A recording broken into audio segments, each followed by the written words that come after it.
magpakonsulta kahit po nasa malayo po kayong lugar, di ba? So, pwedeng-pwede po yan lahat sa atin. So, wala po kayong babayaran pag nagpa-consult. Pero pag sa examination po, we have magnetic quantum analyzer. Diyan po kayo magbabayad ng 100 pesos lamang po. So, sa examination po, agad-agad nang makikita yung result. In just 1 minute, meron na pong resulta doon po sa inyong ginawang consultation, di ba? So, yan po. Madami yung maitutulong po sa atin ng mga produkto na ito. Lalo na po at ito po ay mga natural herbs, di ba? Mga natural na produkto na nakakatulong pong mapalakas at mapagaling po yung mga karamdaman natin or yung mga karamdaman na meron po tayo, di ba? So, ayan, amazing people. So, promo po tayo ngayon sa ating Mega 1. So, sa Mega 1, di ba, na may 7 added herbs. Bukod po sa 3 capsules na pinagsama-sama, talaga pong yan po ay napakagaling, di ba? So, isa sa mga flagships ng Miracle Health Corporation, di ba? So, yan po. Wag na tayong magdalawang isip, di ba? So, wag na tayong kung ano pa yung gawin natin para lamang mapagaling tayo, bagkus dito na po tayo sa mga produktong natural, di ba? Mga natural herbs. So, wala po tong halong chemical, di ba? So, ayun po. Isa sa mga health concern na inilalapit sa atin ay ang problema, di ba, sa mata. So, sa may mga katarata, mga tawag dito, nanlalabo na yung mga mata or basta related sa eyes natin, di ba? So, yan yung mga kasalukuyan ay nilalapit po sa atin ng mga client natin, which is nagtatanong din sila kung ano ba yung maitutulong ng mga produkto natin, di ba? So, alamin po natin bakit kailangan po natin alagaan ng mata or bakit po kailangan pahalagahan po natin ang mata. So, unang-una, syempre, kung wala tayong mata, hindi natin makikita ang nasa paligid natin. Hindi tayo makakapagtrabaho ng maayos at hindi natin magagawa ang isang bagay kung hindi natin nakikita, di ba? So, syempre, ang sistemang visual ay bahagi po ng nervous system o utak na nagpapahintulot sa nagpapahintulot po sa ating mga mata or upang tayo po ay makakita, makatingin or makatnanaw, di ba? So, yan po. Ang mga mata po ang organ ng paningin na nakadarama ng liwanag at kadiliman sa kapaligiran po natin. So, kinikilala nito ang kaibahan ng mga kulay at hugis ng mga bagay sa kapaligiran. Di ba? Sabi ko, kung wala kang malinaw na mata or pagtingin, so syempre mahihirapan kang mahihirapan kang makapagtrabaho. So, hindi mo magagawa ng maayos yung trabaho mo or syempre, hindi ka makakabuelo dahil nga sa hindi mo nakakita kung ano yung nasa paligid mo, di ba? So, paano po yung tamang pangangalaga ng ating mga mata? Di ba, medyo sensitive din yung kasi yung mata natin. Kaya kung minsan kung napupuwing tayo, hindi po natin pwede yan basta-basta kamutin ng kamutin or galawin ng galawin, di ba? Kung minsan nga, minumulat natin yan sa tubig, di ba? Yung talaga mga matatanda noon, yun yung ginagawa, di ba? Kung minsan napupuwing tayo, kasi hindi po natin yan pwedeng galawin ng galawin kasi sensitive po yan. Pag na-irritate yan, so syempre hindi natin alam kung anong mangyayari. Pero sa mga matatanda naman, usually kadalasan, di ba, ang talagang health concern na meron sila is yung tinatawag po nating katarata, di ba? So, ano po ba yung kailangan natin gawin para magkaroon po ng malusog na paningin or malusog na mata, di ba? Paano po yung tamang pangangalaga nito? So, unang-una po, kailangan po natin kumain ng mga masustansya pong pagkain, di ba? So, ang pagkain po, ang pangunahing paraan na pangangalaga sa kalusugan ng ating mga mata, di ba? So, yan po ang kailangan po natin gawin. Alagaan yung ating mata, di ba? Kasi syempre, isa sa mga kailangan nating alagaan sa parte po ng katawan natin. Kasi kung wala tayong mata, paano na lamang, di ba? So, hindi natin makikita kung gaano kaganda ang mundo, di ba? So, yan po. ang kailangan po natin gawin, kumain po ng masustansyang pagkain na kailangan po ng ating mata upang mapanatiling nasa mabuting kondisyon ang ating, or kondisyon ay ang mga pagkain or ang lutein, omega-3 fatty acid, zinc, vitamin A at vitamin C, and of course, vitamin E. Ilang pag-aaral po ang nakakapagpatunay sa kahalagahan ng mga sustansyang ito para maiwasan ang mga sakit na maaaring danasin sa pagtanda, gaya ng glaucoma, katarata, at macular degeneration. So, yan po. Ang mga sumusunod po na pagkain na mayaman sa mahalagang sustansya na kailangan po ng ating mata upang mapanatili na nasa mabuting kondisyon. Eto na po. So, mga berde po at madahong gulay gaya ng broccoli. So, di ba? Si broccoli, nandyan yan sa mga sangkap or mga ingredients po yan ng mga kapsula na meron po tayo. Next, kailangan po salmon, tuna, at iba pang isda, di ba? So, syempre, kailangan po talaga natin yan, nakakain tayo ng mga fresh na mga gulay, and of course, mga fresh pong isda, di ba? Na mga healthy po sa ating katawan. So, itlog, mga beans, at mani. So, ayan po, yung kailangan nating kainin para mapangalagaan po natin ng tama ang ating mga mata. Next, orange, pongkan, at iba pang citrus na prutas, 'di ba? So, ito yung mga healthy fruits para po sa ating mga mata, 'di ba? So, kailangan po natin 'yan kasi syempre para madarasan natin na makita talaga yung mundong ibabaw, 'di ba? Kasi napakaganda ng mundo. Kailangan lang natin alagaan yung kalusugan natin, yung paningin natin, and of course, ang overall well-being, 'di ba? So, itigil po natin ang paninigarilyo. So, ito po ay para sa mga, hindi lang para sa mga matatanda or bata. Ito po ay para din sa mga kabataan, di ba? Na talagang tayo ay, kumbaga yung mga kabataan talaga ngayon nalululong sa mga bisyo.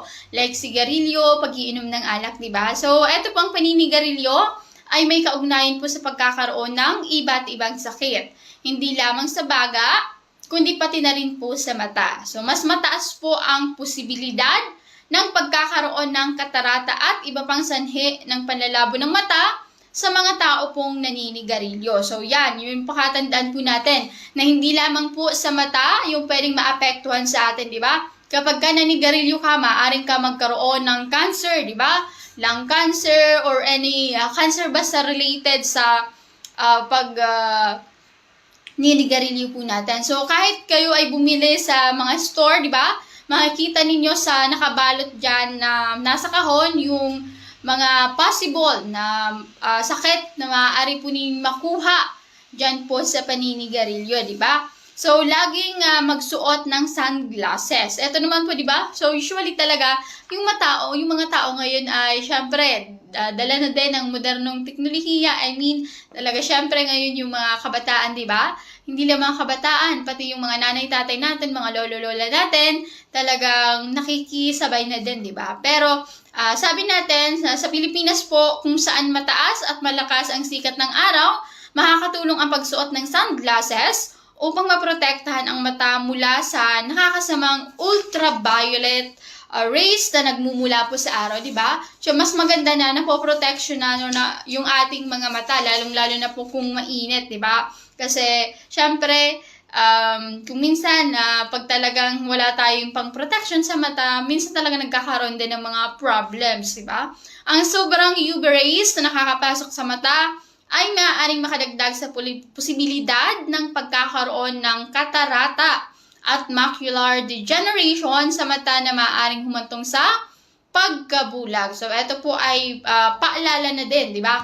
Paalala na din po, hindi lamang po para sa mga nakikinig, di ba? Sa mga nanonood, bagkus po para po sa lahat po ng mga tao. So, para at least aware tayo, di ba? So, gamitan ng proteksyon ang mata, di ba? Huwag ding kakaligtaan ang pagsusuot ng protective goggles na po-protect sa mata, lalo na kung ang gawain sa trabaho ay maaaring makapinsala sa mata, di ba? Example po nito, ang pag-welding, welder, di ba?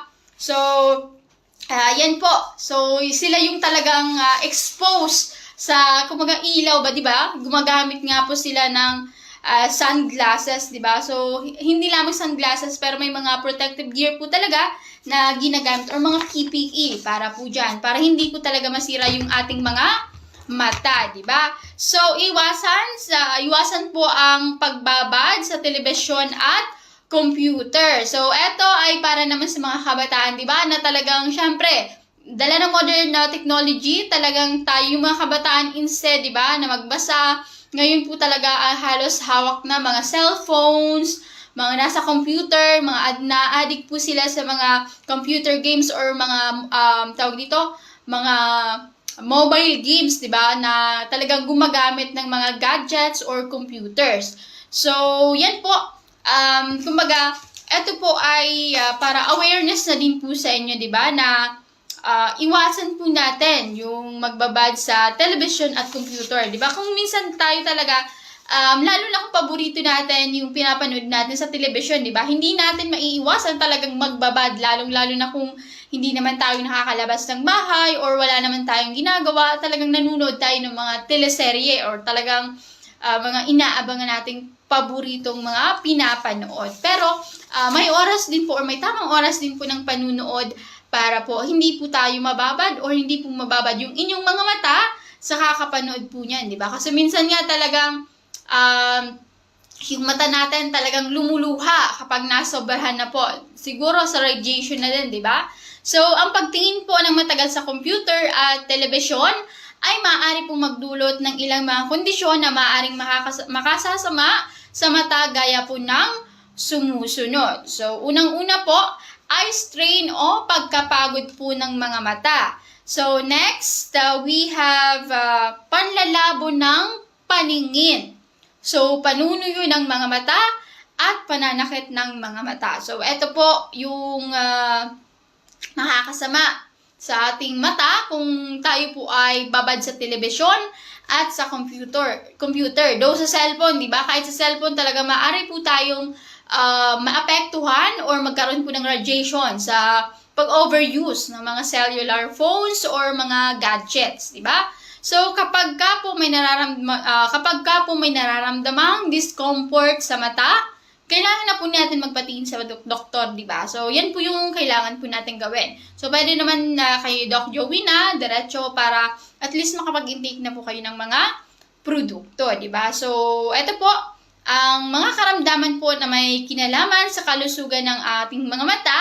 Ito po ang myopia, ang palalabo po ng isang mata o parehong mata ay maaaring sintomas po ng ganyang sakit or nearsightedness, di ba? So, ito po, we have hyperopia. Si hyperopia naman po or farsightedness ay sakit sa mata kung saan malinaw mong makikita ang mga bagay na nasa malayo, ngunit hindi makapokus ang mga mata sa mas malalapit na bagay, di ba? So, example po natin dyan. Nakikita po ninyo yung mga matatanda na kapag sa cellphone or mahawak ng cellphone, talagang malayo, di ba? Yung talagang malayo yung cellphone, pero dun nila mas nakikita yung mga words or yung dun talaga nila mas clear na nababasa yung kanilang mga messages na kanilang tinetext or sinesend po sa kanila, di ba? Yun po ang example nun. So, we have astigmatism. Ito naman po, ang sakit na ito ay kadalasan sanhi ng irregular na hugis ng cornea or cornea, di ba? So, ito po, we have presbyopia. Ito naman po, kung ikaw po ay nasa 40 years old at kasalukuyang po nakakaranas ng panlalabo ng mga mata, kapag po nagbabasa ng dyaryo or maliliit na letra, malamang po na ikaw ay may presbyopia, isang karamdaman sa paningin na may kaugnayan po sa pagtanda po natin, di ba? So, ayan po. Pagkatuyo po ng mga mata, Ang dry eye syndrome ay maaaring makaapekto sa iba't ibang paraan ng ating mata, kasama po ang panlalabo at unti-unting pagkawala ng paningin. So, importante na habang hindi pa man, lumalala ang ating sakit sa mata, kailangan po natin, syempre, magpa-consult na po agad sa doktor, di ba? So, para malaman po natin kung ano po yung dapat gawin or kung ano ba yung possible na gamot para po dun sa ating karamdaman. Kasi mahirap din po pag sa mata na yung karamdaman natin, di ba? Lahat po yan pwedeng mauwi sa operasyon, di ba? Kasi may mga tao talaga na or may mga client po na talagang malubhan na yung sakit pagdating po sa mata. Kaya po kailangan importante na magpa-check up po agad po tayo or magpa-konsulta na agad, di ba? For our health, syempre, para maging maayos din po yung kalusugan natin, hindi lamang para sa ibang karamdaman, bagkus po, pati na din po sa ating paningin or sa ating mata. So, we have catarata. So, dati hindi ako familiar sa catarata, pero nung mga nakita ko yung mga nagpapakonsult, dun ko talaga na mas naiintindihan kung ano ba yung catarata.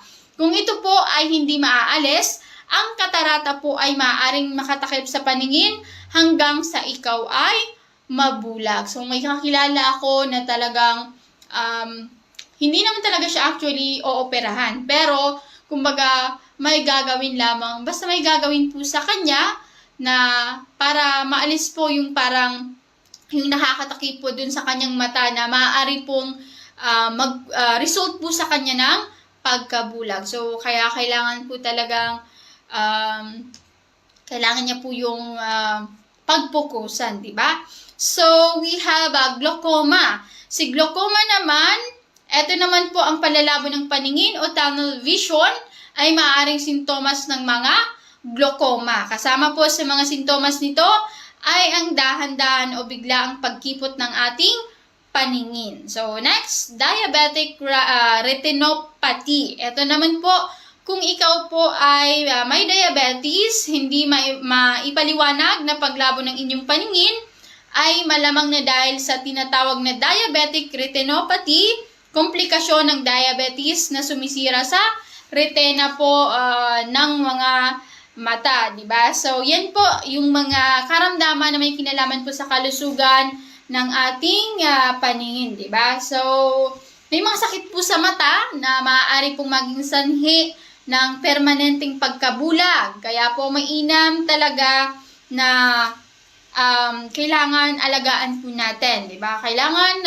magpa-consult po agad, di ba? So, syempre, kailangan po natin, una talaga, magpa-consult sa doktor. Yun yung importante. Para kasi, syempre, pag nagpa-consulta ka sa doktor, dun mo po malalaman kung ano po yung pinaka sakit mo talaga, di ba? Kung ano ba talaga, hindi mo naman pwedeng sabihin na yan ay catarata kung hindi naman po talaga nako-consult ng doktor yung inyong mga mata, di ba? So, wag tayo mag-invento para hindi din tayo ma-stress or hindi tayo mag-worry, lalo-lalo na po yung mga kapamilya po natin, di ba? Kasi, syempre, talagang labis din yung kanilang pag-aalala sa inyo niyan kung talagang kayo mismo yung nag-o-observe sa sarili mo na ganito na yung sakit mo. Kaya, mas mainam or importante po na tayo po ay magpakonsulta. So, next, gaya po ng mga nabanggit kanina, kailangan po natin or kailangan po ng ating mga katawan ang pagkain at inumin na mayaman po sa lutein, zinc at vitamin A, C, and E, di ba? So, yan yung sinasabi ko kasi mga produkto po ng Miracle Health Corporation, ito po yung para sa inyo na makakatulong po talaga. Tas, ito po yung mga amazing 4 na tinatawag po natin dito. So, hindi pa man dumating sa Mega 1, talagang amazing trio pa lamang po yung nabuo. So, ayun po. Ang mga produkto po makakatulong sa inyo, ito na yung amazing 4 natin. So, sila po ay may mga sangkap na makakatulong po sa inyong mata, di ba? So, ang kailangan po ng ating mata, so usually ito yung mga ingredients or sangkap po ng produkto natin. Gaya po ni broccoli na na-mention ko po kanina na needed po natin, moringa, si mushroom, si blueberry at si ester C. So yan po. Si broccoli po kasi, yan po ay yung pagkain na sumusuporta po sa paningin dahil sa taglay nitong lutein at zeaxanthin na mahalaga sa paggana ng lens ng karotina na tumutulong pong suportahan ang selula ng mga mata mula sa mga free radicals, di ba? So, yan po. So, si moringa naman na madami, ito po ang tinatawag natin na miracle tree, di ba? Nagmimilagrong malunggay, di ba? Nagmimilagrong puno, di ba? Si miracle ay moringa, di ba? So, moringa. So, madami sa atin dito na talagang makakatulong sa mga karamdaman. Iba't ibang karamdaman kasi yung pwedeng matulungan ng mga produkto natin. So, si mushrooms naman, bukod po sa kakayahan nitong palakasin ang immune system, ang mga mushrooms rin po ay mainam para sa kalusugan ng mata dahil ito po ay mayaman sa zinc, di ba? Mga powerful mushrooms na matatagpuan sa Omega-1 at Multi-5 gaya ni maitake, shiitake, reishi, cordyceps at agaricus blacei. So, yan po ay ilan lamang sa mga mushrooms na nakakatulong po sa kalusugan ng ating mga mata. So, si blueberry naman. Ito naman si blueberry ay prutas naman po to na napakayaman sa vitamin B1 at C po. And of course, meron po siyang lutein. So, si ester C naman na may taglay pong ascorbate calcium na siyang nakapagbibigay ng mataas na supply ng vitamin C. Kaya, vitamin C po sa ating katawan. So, bukod sa mayamang taglay nitong vitamin C, ang ester C ay isa rin pong antioxidants, di ba? Bukod sa ester C, may iba't iba pang mayamang sources ng vitamin C na matatagpuan sa Miracle C at Omega-1. Kumbaga, kung gusto talaga ninyong mapagaling na kayo, yung 4 na kapsula na yung i-intake niyo, sabay-sabay na po yan para mabilis po yung pagaling natin or talagang madali po yung pagaling natin, di ba? So, yan lamang yung kailangan po nating tandaan, di ba? So, ayan po. Bago pa man ang ating talakayan, so magkakaroon po tayo ng testimonials patungkol po sa ating mga natulungan, ng ating mga amazing products, yung mga client po natin na talagang ito po sila po yung mga naging committed sa produkto natin kasi iba't ibang karamdaman po yung kanilang sinupper pero natulungan ng produkto natin. May mga katarata, mga cancer patients for dialysis and for operation, talaga pong lumalapit sa atin, di ba? Hindi biro kasi yung magkaroon po tayo ng sakit at hindi din biro yung gastos na binibitawan po natin or binibitawan ng inyong mga pamilya. Kaya mas mainam po na kung meron naman lang mga produkto na afford lang din naman natin gaya ng mga amazing products, so dun po tayo mag-focus. So mag-focus po tayo sa alam natin na makakatulong po sa ating karamdaman sa for overall, 'di ba? Sa pangkalahatan na natin na kalusugan, 'di ba? Hindi lang 'yan para sa isang karamdaman lang kasi yan po ay para sa lahat na anumang health concern po na meron kayo, tutulungan po namin 'yan. Basta willing po kayong mapagaling, pwede po kayong pumunta dito sa amin. So, pwede po kayong magpakonsulta from Monday to Saturday. Yan po ay from 9 a.m. to 6:30 in the evening. So, ang programa naman po natin sa PBNDCGB, doon sa online, we have 5:30 to 6:30 in the evening po. So, ayan po. Amazing people, maraming salamat. Kung gusto po ninyo mag-resell ng aming mga products, pwede po kayong kumonta kay Doc Joey. Pwede po kayong mag-message sa kanya, mag-video call para para dun po kayo makapag-usap, 'di ba? Nang mas clear, 'di ba? So malaman ni Doc Joey kung ano yung tutulungan niya or kung ano ba yung mga gagawin niya po para sa inyong mga karamdaman. So ayan po. My name is Miss Maika, sa ngalan po ng ating CEO na si Doc Joey Vitito and to our Vice President, Ma'am Ann Vitito Prensena. Ayan po, magbabalik po kami. Diyan lamang po kayo, wag po kayong aalis. God bless po. And we love you all.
Nawala na. Yung Oo. sakit ng pag-ihi mo, wala na Before wala. mag-ihi, at Sakit. pagkatapos mag-ihi, sobrang Nung nakainom ka ng Amazing Four, nawala. wala. 2 beses ko lang uminom, 3 at saka 6. Pag-ihi ko ng umaga, wala nang dugo. Wala nang Pero malabo pa rin. Malabo pa rin. Pag last time naman, uminom ako. May 1 o'clock, pag-ihi ko, maputi na. Maputi na, clear na. Clear na. Dati dugong inihi. Oo, wala nang sakit talaga akong naramdaman. 24 hours, wala pa ng 24 Wala pang hours. 24 hours kasi 3 o'clock ako di ali. Hindi ano. 1 o'clock pa lang. 22 hours pa lang. Puti na yung ihi ko. Yun kaya doon ako nagsabi, sabi ko sa misis ko, sabi ko, talagang, kailangan mo talagang tawagin na amazing. Tingnan mo nung yan, nangyari sabi ko sa akin. Sa awa ng Diyos hanggang ngayon, wala na po akong nararamdaman na sakit kahit ano. At saka bigla akong lumakas yung ihi ko. Dati mahina. Pati yung stamina mo, sir, maganda na ano mo. Maganda na. Wala yung parang mabagal ba yan. Oo. Mabilis-bilis na ako ngayon magano. Maglakad. Nararamdaman ko rin sa sarili ko. At saka pinagpapawisan na kayo ngayon ng maganda. Sobra ng pawis mo. Nalilitos yung katawan mo. Sobra lang. Gumaan talaga ang pakiramdam mo. Parang it's a miracle. Okay. Kaya sabi ko sa miss ko, kailangan talaga amazing talaga ang tawag dito. Kaya pala, sir, because nangyari sa iyo, marami kang kaopisina na dati na pinapapunta mo dito. Oo. Dahil sa gusto mo rin silang matulungan. Matulungan. Iyo po. Para hindi na sila mahirapan. Sobra kasi ang hirap mo na naranasan nila sa mahal ng gamot. Opo. Dito, Saka, mura. balisa po, pag nagkakasakit, balisa tayo. Ay, wala silang magawa. Oo. Iniisip na lang palagi yung sakit. Oo. Saka yung pag na-hospital, baka maubos yung pinaghirapan ng napakatagal na inipon. Yung unang ang 2 babae na katrabaho ng asawa ko, yun nga, pati yung papa nila, yun din pares din sa akin, wala na, okay na sila. Kaya, Iyo po. kumbaga, magaan na sa pakiramdam nila kasi yung parang burden sa kanila, wala na. Okay. So, congratulations, sir. Talagang anong nangyari sa inyo, himala. Ibo. Ako kasi sir, ang sa akin dyan, ang magaling parati ang Panginoon Diyos. Ayo. Ginagawa ng instrumento itong ating mga produkto. So congratulations, sir. So sa mga nanonood, sir, ng ating mga kababayan, ating mga kamag-anak, at yung mga kaibigan natin dyan, ano po ang may re-recommenda ninyo sa kanila? Punta nyo na ito si Dog para hindi na kayo makaranas ng sobrang sakit at saka magkaroon